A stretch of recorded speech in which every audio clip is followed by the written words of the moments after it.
I want you to imagine, just for a second, that you are packing your car for this massive cross-country road trip. Okay, sounds fun. Right. You have your bags neatly stacked, you've got a cooler full of snacks, your favorite playlist is queued up, you're completely ready to hit the road. All the essentials. Exactly.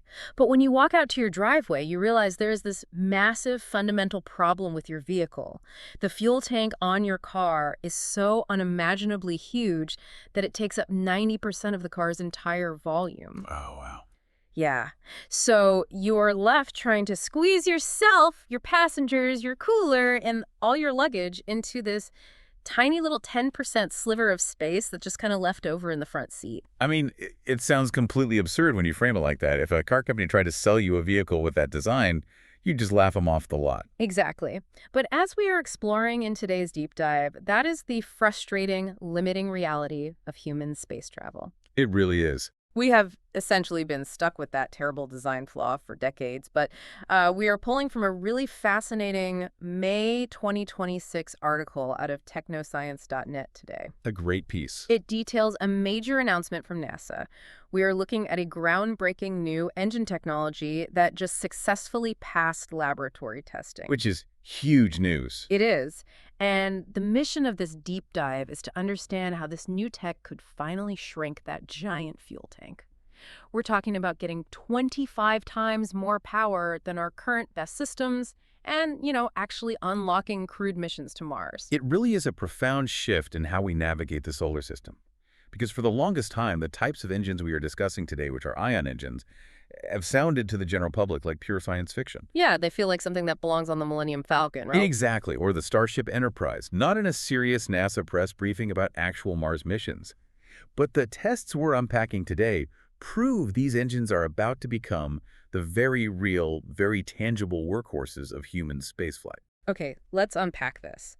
Because before we get into the specifics of this, hyper-powerful new prototype, we need to completely rewire how we and how you listening think about rockets. Right, it's a totally different paradigm. When we watch a sci-fi movie or even a real launch from Cape Canaveral, space travel is always depicted as this incredibly violent event.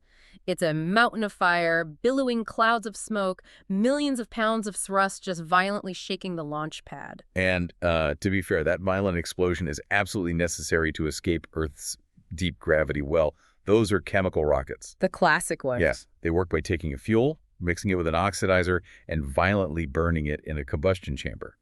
The hot, expanding gases blast out the bottom, and by Newton's third law of action and reaction, the rocket gets shoved upward. So you need that massive explosive shove to get off the ground. You do. But once you are actually up there, floating in the vacuum of space, that brute force approach suddenly becomes your biggest liability. It really does. Traditional chemical rockets are basically like a drag racer. You get this huge, explosive burst of speed right off the starting line, but it burns through its entire fuel supply in a matter of minutes. And after that, you're just coasting.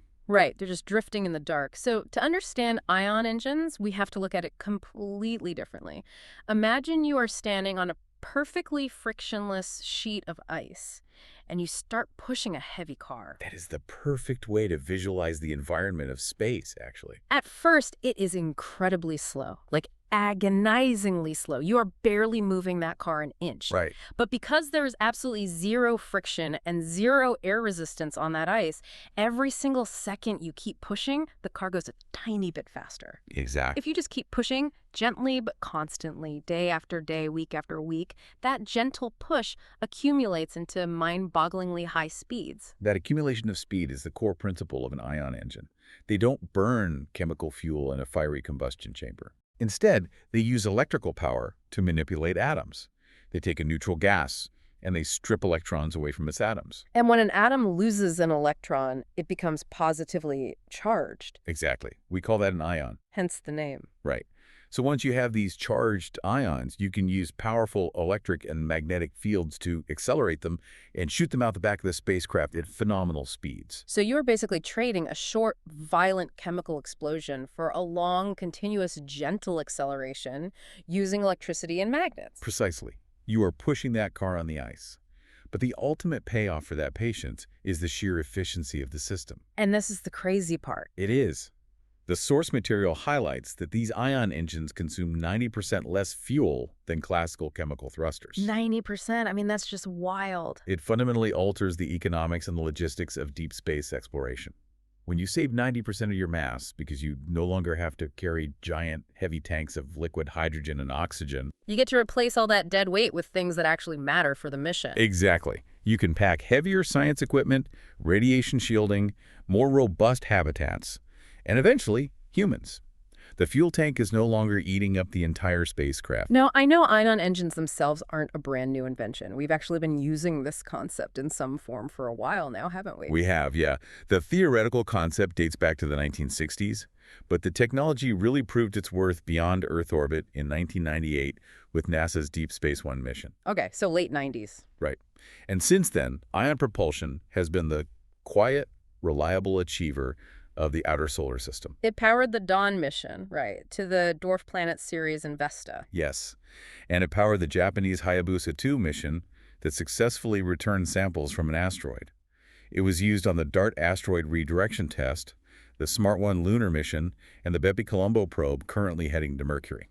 So we have a really established baseline here. Traditional ion engines give us this incredibly efficient, gentle push. Yes, they do. But that brings us to the recent February 24th test outlined in our sources, and why this specific prototype is making global headlines. Because if the old ion engines were a gentle push on the ice, this new prototype is a monumental shove. It is a shove of unprecedented scale for electric propulsion. Let's look at the engine they tested. It was called an MPD thruster. That stands for magnetoplasmodynamic. It is quite the technical mouthful. It really is. What does that actually mean under the hood? Like, how is it different from the ion engines we've used in the past? Well, to understand it, we just break the word down. Plasma refers to the fuel state. Instead of just a thin stream of ionized gas, an MPD thruster creates a dense, superheated plasma. Okay, plasma. Yeah, which is often called the fourth state of matter. It's a gas where the electrons have been stripped away, so it is highly electrically conductive. Got it. Then magneto refers to the magnetic fields, and dynamic refers to the motion we are trying to create. So how do those three things interact to actually create thrust? In an MPD thruster, you pass a massive electrical current directly through that superheated plasma. Okay. Now, a fundamental rule of physics is that when an electric current flows, it generates its own magnetic field. Right. So Yeah. inside this engine, the electric current flowing through the plasma interacts with the magnetic field it just created. Oh, wow. And this interaction produces something called a Lorentz force. It is an incredibly powerful electromagnetic force that physically grabs that plasma and accelerates it out the exhaust at terrifying speeds. That sounds incredibly intense, and the visual of this test run absolutely matches that intensity. It's beautiful, really. The source provided this image of the prototype running on February 24th inside a massive 8-meter-long vacuum chamber. It looks like something straight out of a science fiction movie. It really does. It's this striking, glowing, red-orange circular thruster. It honestly looks like a brilliant mechanical eye just blazing away in the pitch black of this test chamber. That beautiful red-orange glow is the high-density plasma being violently accelerated by those electromagnetic forces. And the performance metrics totally match the visual. Yeah. During those 5 test firings, this MPD prototype reached 120 kilowatts of power. Put that into perspective for us. Yeah. How does 120 kilowatts compare to the older ion engines we used on missions like Deep Space One or Dawn? It is an exponential leap. Until this February test, the most powerful electric propulsion system NASA had ever fielded was the Hall effect thruster currently being used on the Psyche mission. The one heading to that metal-rich asteroid? Exactly. And this new MPD prototype is 25 times more powerful than Psyche's engine. 25 times. As Jared Isaacman, the NASA administrator, stated in the release, this is the very first time in the U.S. that an electric propulsion system has been successfully run at such high power levels. Here's where it gets really interesting, though. Because the mechanism you described, passing a current through a plasma, requires a very specific type of fuel. It does. And the fuel generating that brilliant orange glow isn't xenon gas, which is the standard for most ion engines. The source notes that this engine runs on lithium. Vaporized metallic lithium. Right. But wait, Lithium is a solid metal. We use it in our phone and car batteries. How on earth are we using a solid metal as a vaporized rocket fuel? It seems counterintuitive, I know. It sounds super messy. Well, from a physics standpoint, lithium is an incredibly pragmatic choice for an MPD thruster. You just have to heat it up to vaporize it. Okay. The reason researchers love lithium for this application is because it has a very low ionization energy. Meaning it's easy to strip the electrons away. Exactly. It takes very little effort to knock an electron off a vaporized lithium atom. That means it is highly efficient to convert into a dense, highly conductive plasma. Makes sense. And because it's a lighter element, when you apply that immense Lorentz force to it, those lithium ions accelerate beautifully. It generates massive amount of thrust for the energy you put in. Okay, I understand the physics of why it makes a great plasma, but let's talk about the logistics of testing this on Earth. This is the best part. Because vaporizing a metal inside a laboratory vacuum chamber sounds like a total nightmare. Wouldn't the vaporized metal just coat everything inside the 8-meter chamber and completely gunk up the multi-million-dollar equipment? You would think so. But this is actually the second brilliant, pragmatic reason they use lithium. Testing any high-powered space engine on Earth is incredibly difficult. Why is that? Well, when you test a traditional engine that uses xenon gas in a vacuum chamber, the engine is pumping out so much gas, so fast, that your facility's vacuum pumps struggle to keep up. Oh, because it's a closed box. Right. The chamber starts filling with gas, which ruins the vacuum conditions you need to accurately simulate outer space. Because in space, there's nothing for the exhaust to bounce off of. Exactly. But think about the properties of lithium. It is a solid metal at room temperature. Okay. So when the superheated, vaporized lithium exhaust shoots out of the engine and hits the relatively cool walls of the laboratory vacuum chamber, it undergoes a process called deposition. Meaning? It instantly transitions from a hot vapor back into a solid metal. Wait, it just freezes to the walls? It literally freezes to the walls. It essentially vacuums itself up. That is wild. Right. The lithium exhaust actively helps maintain the vacuum inside the chamber because it removes itself from the air as soon as it hits a surface. This dramatically simplifies the infrastructure needed to run ground tests at these extreme power levels. Because you don't need impossibly huge pumps. Exactly. You just let the fuel condense. That is fascinating. The engine is basically cleaning up its own exhaust during the test. It is. And the success of this February run is just the beginning. The article mentions that the team at the Jet Propulsion Laboratory isn't stopping at 120 kilowatts. Not at all. Their roadmap aims to scale this MPD thruster up to 500 kilowatts, then 1 megawatt, with an ultimate final goal of a 4 megawatt engine. And 4 megawatts of pure electric propulsion is the exact threshold where everything changes. How so? That is the kind of power that shifts the paradigm from sending lightweight robotic probes to sending heavy habitats filled with human beings. But wait. Exploring that kind of power scale brings up a massive logistical problem. It does, the power source. Yeah. To generate 120 kilowatts, let alone a megawatt or 4 megawatts, you need a tremendous constant supply of electricity. We aren't burning chemical fuel here. We are running on pure electrical current. Right. How do you plug in a 4 megawatt engine in the freezing, isolated vacuum of deep space? That is the critical engineering hurdle. Yeah. If we look at how we have historically powered ion engines on probes like Dawn or Psyche, what do we use? Solar panels. Right, we strap large solar panels to the spacecraft to collect sunlight and turn it into electricity. But solar power has a very obvious limitation the further you travel from the sun. A severe limitation. Sunlight spreads out as it travels through space. By the time you reach the orbit of Jupiter, the sunlight hitting your solar panels is a tiny fraction of the strength it is here at Earth. So if you wanted to power a massive 4 megawatt lithium MPD thruster out near Jupiter using only solar power, You would need solar panels roughly the size of several football fields. that's just not happening. No, they would be impossibly massive, incredibly heavy to launch, and dangerously fragile. The math simply does not work. You cannot reliably generate megawatt-level electrical power in the outer solar system using sunlight. Which brings us to the bold solution NASA is developing, as detailed in our source material, a project called Space Reactor 1 Freedom. Yes. Instead of relying on fragile solar panels, they are developing space nuclear propulsion. Specifically, they are building a small, onboard nuclear fission reactor. It really is the only viable engineering solution for high-powered deep space exploration. We are trading those giant, fragile solar wings for a compact, incredibly dense nuclear heart. But how does a fission reactor actually drive an engine in space? I think most people picture a nuclear power plant on Earth with massive cooling towers and, steam turbines. The core principle is similar, but the execution is highly specialized for space. A fission reactor splits uranium atoms, which releases a tremendous amount of continuous heat. Okay. In space, instead of boiling water to spin a giant steam turbine, you use specialized closed-loop systems or advanced solid-state materials to convert that intense heat directly into a massive electrical current. Oh, I see. And then that current is fed straight into the magnetic fields and plasma of the MPD thruster. A nuclear reactor provides continuous, reliable, megawatt-level electricity, regardless of whether you are orbiting close to the sun or flying through the pitch-black void of the outer solar system. Think of it almost like a hybrid car on steroids. The Mhm. nuclear reactor is the heavy-duty generator constantly producing electricity, and the lithium MPD thruster is the electric motor using that power to physically propel the ship forward. That is an excellent analogy. The reactor is the power plant. The thruster is the drivetrain. And I was looking at the timeline outlined in the sources, and it seems incredibly aggressive. When are we actually going to see this nuclear-powered setup fly?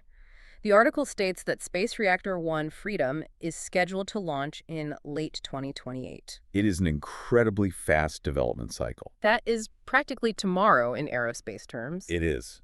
And the 2028 mission isn't just a simple test flight either. The reactor is going to power a spacecraft carrying an entire fleet of mini-drones to Mars. Now, to be completely accurate to the source material, when Space Reactor 1 Freedom launches in 2028, it won't be using this brand new vaporized lithium engine right out of the gate, will it? No, it won't.